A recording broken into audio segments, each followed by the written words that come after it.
Hello and welcome to another update on Doge. We take a look at the daily chart first. I covered it only a few days ago, and I shared with you my upside target for wave C of A that has been reached, and we've seen a rejection down like nearly 9% today.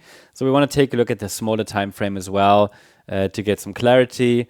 But overall, before we do that, just to explain here the bigger picture, the idea is still that we could be working on a three-wave move to the upside as per the yellow scenario here from the April low when the market reacted to the support zone, to that trading area, or just support area really for this wave 4 correction in this diagonal pattern that started already in 2022. So because it's a diagonal pattern, at least, based on the yellow scenario, the idea is that the fifth wave needs to be an A, B, C structure. And that is also what we see right now, because the A wave seems to be a three-wave move. That is what happens very often in these ABCs, that the A wave itself is a three-wave move as well. Okay, so I do not have any evidence that we're forming five waves here or anything. It looked like a five-wave move, but the last move up is too high. So it's morphed back into a three-wave pattern. That's okay. As long as the next pullback remains corrective in nature, we can still watch for a rally to round about 75 cents. Yeah. But let's take a look at the shorter time frame, because this is really what matters, I think, for most, because the larger time frame hasn't changed for months. So what we see here on the chart, I already posted that in our member area earlier today, that we have a potential top in place. I mean, we have a we have reached a target in three waves. So for an ABC structure like this in our yellow scenario, and this is the preferred interpretation, the white scenario is possible, but would require that the third wave reaches 28.2 cents, so it's not preferred at this point.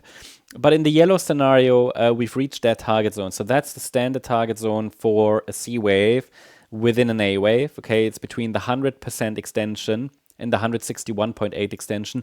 Most frequently, I'd say these movements finish in the region around the 100% extension, maybe 123.6 extension. So we have a very full ABC structure. If now a B wave pullback occurs, then the support area is already on the chart. Yeah?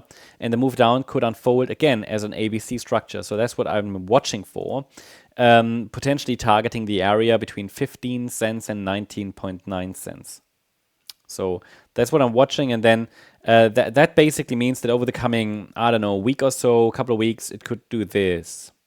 Surely, might see another extension, but this is already, I mean, my expectations have been met for this move up. So just watching to see if we get any, let's say, signals that a top is in. I mean, this already starts to look a bit like, maybe a bit like a five-wave move down, but it's too small. I mean, that structurally, this is too small. I think main takeaway is that we have a completed C wave, yeah, and if we see further downside from here, possibly in the next few days or so, then this is likely the A wave. And again, an A wave can be a three-wave move or a five-wave move, so it might just do this: A, B, C. This would be the structure. So we could even, based on that, add a nano resistance area to the chart. So that means as long as we now stay below this one, the pressure seems downward, because we reach targets, we have a rejection. And so what is standard resistance? Here, between 23.9 cents and 25.2 cents. So this would be standard resistance. But again, this is just an assessment really on the about the nanostructures. Overall, what is important is we have a three-wave move up. Surely it might stretch into a five-wave move that would be more clearly bullish. That's the white scenario, but I have no evidence for that. To do that, the market would need an immediate move up, complete a third wave around 28.2 cents or 31 cents. I could call that still an extension in the third wave. But again, that might also just be an extension in the A wave. So it doesn't really matter white or yellow. The difference will come in the next pullback. So if it's a shallow pullback, might be more likely a fourth wave. So we have to stay a bit dynamic. But for now, the main support to watch, the key level that keeps us safe, that keeps the bullish scenario intact, is located at 15 cents. That's crystal clear. It's a 78.6 retracement.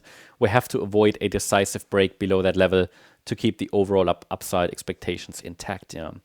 Obviously, needless to say that as long as it's a three-wave move up, it's super fragile, but you know that. Okay, that's the update on Doge. Hope you liked the update. If you did, please hit the like button, leave a comment, and subscribe. And if you really like the content, then please check out the channel membership. Also, today we are running our member live stream at 5 p.m. UTC. In case you're interested, check it out. You can ask questions about charts, put in some requests. Many of them will be covered. Can't guarantee them all, but it's a great spot to connect to the community and great opportunity. And I love to connect with you guys. So see you later. Thanks so much. Bye-bye.